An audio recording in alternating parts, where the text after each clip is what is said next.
Hello and welcome to Professor Herman Manyora's channel. My name is Jadiel Kabiro here with Professor Herman Manyora. Professor, subscribers, we're heading to 60,000. Now, what are you telling them today? We are excited. Those who have not, please subscribe so that we grow together. We talk about this country. Yeah, you say we will shape this country. Nobody can change this country apart from us. So when we have a conversation, that's why we ask people to subscribe and share our videos so that we try and help this country move forward. Okay, today's conversation we're speaking about what is happening in the UDA party. Moses Kuria, Gatundu South MP, came out strongly and said, this UDA is just a part of the hustler nation. You cannot force us to get into the party. What did you make of this statement that Moses Kuria is trying to claim that for the UDA party to take over leadership, they need to be ready for coalitions with them? What did you make of it? You know, he's not being altogether honest. UDA is Ruto, and the Ruto is UDA. And the Ruto is hustler, and the hustler is Ruto. So you cannot argue the way Moses Kuria is arguing that UDA is just one of the parties within the hustler. Hustler is Ruto, Ruto is hustler. UDA is Ruto, Ruto is UDA. So they should join the bandwagon if they want to continue. If they are genuine, if they are genuine, and sometimes I doubt, they should just join him without conditions. Leave their parties. What parties? These are jokes. These are excuses these fellows are looking for. They are looking for a way out. Out of the party? Yeah. They are trying to desert Ruto. They are looking for excuses. They were never genuine in the first place. That's why you can see people like Rigathi so hot. Because they know the games Moses Kuria, but they can't say. They know these are games. If you are a hustler, you belong to the Ruto hustler nation. You can't give him conditions. We're coming up with village briefcase parties. Those are excuses they're looking for. If they truly love him, they wouldn't do that. You wouldn't. Because and that's how it's done in ODM. Because you know the power of unity. You'll know they are going against a system. Going against the deep state. Going against Raila. You need everything into the game. So you cannot be introducing small things. Would you say this has caused confusion or will cause mayhem in the party? To me, I don't see it like it. If confusion or is intentional. They are looking for excuses. So this is actually the goal that they came into the party knowing very well they came in to destroy it from within. And they have started. Would you say Ruto should be able to bargain with them, talk to them, so that whether they come up he with a talks coalition? to them or not, it will not work. It is not. They are not interested in the talking. They are interested in destroying the hustler nation. They have a brief. So Ruto has some people inside the party, inside him, and we will see more as time goes. You'll see. You heard this lady from Kiambu, Mushomba, whatever. She's saying she's waiting for a phone call from Uhuru. Some of these are just shaky. Some of them are inside there deliberately to rock the boat wreck the ship.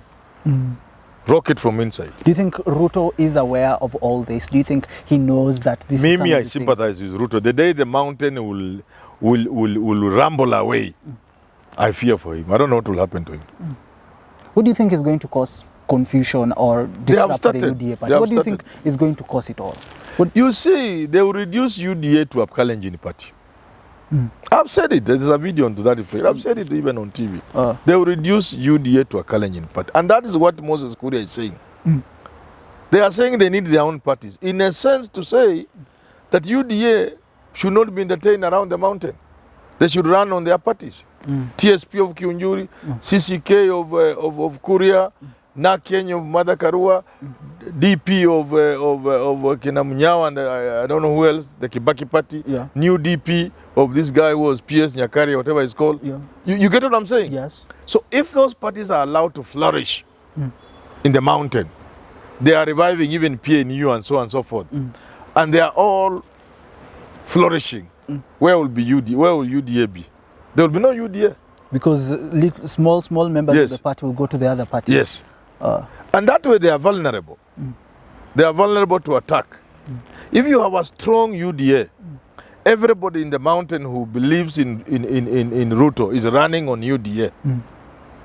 Chances of them winning parliamentary seats will be higher, much higher, than if they are scattered to small little parties.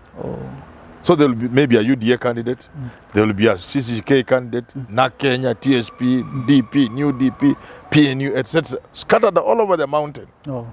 Jubilee of Uhuru Kenyatta will also get a few. Even ODM will get. Someone if ODM could get during those hostile times, what makes you think they cannot get 10 now? Someone said that it's until we see the party nominations in UDA that we will know the true members of the party. Would you say that at that particular point we'll be able to see some chaos because some people who thought they would have the nomination of the UDA will be left outside? It will begin with the deputy presidents, with the running mate. When they get to choose a running mate, or they're about to, you'll see people getting jittery, getting annoyed, sulking, and ultimately walking out of UDA. The party. And then, as it becomes clear who is the preferred candidate, even before the nominations, people will begin to bolt to go for safe landing in other smaller parties. So that will happen. And let me tell you, UDA will ultimately end up a Kalenjin party. Yeah. Because of all this? Because Kuria are going to contain the mountain. They are going to keep the hustler narrative that we are voting for Ruto, we are voting for Ruto. As they develop their small parties, we are voting for Ruto. Oh, then we have our own agenda. We want to work with Ruto, but these are the conditions, these are the terms. They finally make small parties so powerful, and they will have such a powerful message and terms for Raila and Ruto. And finally, they will make it difficult for Ruto to accept their terms. And then they will move towards Raila. So it's creating terms that cannot be met? Yes, cannot be met. Okay, when one voice now is coming up together, one voice from Mount Kenya, we're seeing Mwangi Kiunjuri came together with Martha Karua, Sabina Chege, everyone else apart from the ones that are affiliated to the DP, they're coming up together. In the long run, will we be seeing now a different voice coming together, Mount Kenya MPs lining up to support Baba? I think so. I think all political leaders as we know them now, apart from a handful, will end up going with Uhuru towards Baba from the mountain. I'm trying to see anything else I can't. Why can't you see? Because the DP you know, you are forgetting when this thing started. All these political leaders and business leaders were with Ruto. The first to leave were the billionaires and troop back to Uhuru and Baba. You will also remember even the governors were not with Uhuru and Baba. They trooped back to Uhuru and Baba. All of them without exception. All the bigger politicians, even people, even Kinakanini Kega and the rest of these people, they were not with the Baba and Uhuru. They joined later. So I am seeing that trend continuing. Now they have changed tact. Instead of trooping direct to Baba and Ruto, they have a stop station where they are stopping. And this is what Kiunjuri, Karua, and Kuria are doing. Now they are waiting. Yeah. You see, they land somewhere which is not hostile to the people. Because if you say, let's go to Baba, you'll meet hostility. So we say, no, let's land here. We have our own thing. Let's organize our own home. That makes sense to people. Let's see, okay, we shall vote for Ruto. Fine, we must vote for Ruto, yes. But surely, not just like that. Not so fast. Wait a minute. What is in it for us? At that point, then the conditions are so difficult for Ruto, they bolt out and look for excuses.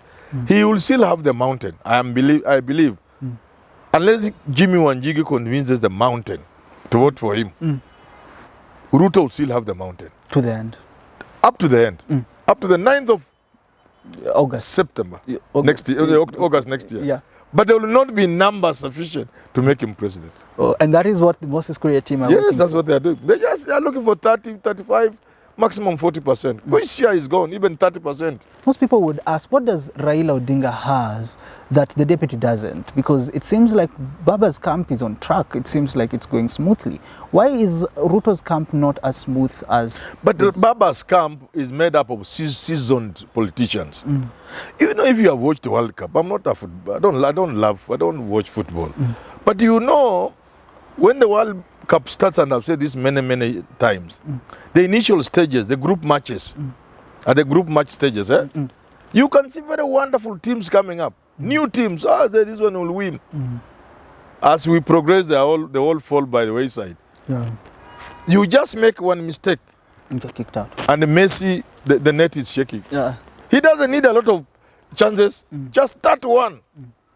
So the experience always comes in, even in athletics. The experience always comes in. So Raila's team is made up of the seasoned politicians. Experience. They have the experience behind them. And now backed by the state. You can't beat them. Game over for you. No, there used to be an airline called Panam. It used to have a slogan, you can't beat the experience. I used to like it. So this experience, you can't beat it. As Gideon Moy would say, a sure deal. Finally, Prof, you've always spoken of a revolution. Can a revolution bring the DP to the presidency? Yes, that's the only thing that can make Ruto president. Only. And he knows it. And that's why This other side don't know it. the hustler card, is it a revolution? That's what he meant. But they bust it. Only a revolution of sort can land Ruto in State House. And it's possible. It is quite possible. But through democratic election, he will not win the election. He will be beaten hands down, badly. So This is a seasoned team. So how then can the revolution... It's like you saying Ghana will go and beat Brazil in the finals. You can't. At Germany playing against Senegal, World Cup. They will not even feel their best players, but they will still win. But at least you've admitted the DP can become president. He can become president, but not 2022. And if 2022, not through elections that we know them, through some movement. What he was creating through the hustler movement, a movement of that nature. And you know, he's a sharp guy. Hustler was demolished, he came up with bottom up. Bottom up is just hustler in a capsule. Yeah. Yeah, he can come up with anything else. You know, if he came up with something, at a time you can't contain it, boop, it strips him to power. Yeah. And that's what we're waiting for. Until we have these conversations again, this has been a conversation on politics together with Professor Herman Manyora. I don't know what you think about what he said today. Leave a comment if you can. If you haven't subscribed, go ahead and do so. Until we have these conversations again, have yourselves a lovely rest of your night.